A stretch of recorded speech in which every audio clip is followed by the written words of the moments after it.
মিলন সৃষ্টিৰ লগত ব্ৰহ্ম গল্প হ'ল অৱসান সমগ্ৰ জগত মই ৰাখিলোঁ নিজ পুনৰ সংসাৰ লীলাৰ মহান উদ্দেশ্য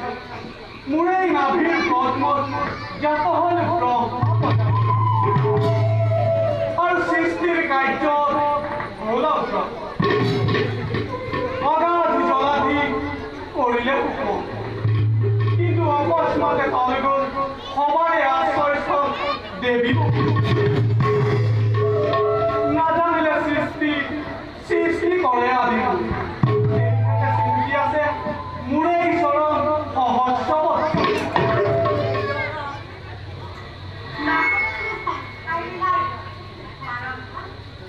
নিশ্চয় দেৱী ঠিকহে কৰিব লাগিব সংসাৰ লীলা মাতো ছোৱালী বৰা দেৱী কৰোঁ বিশ্বাস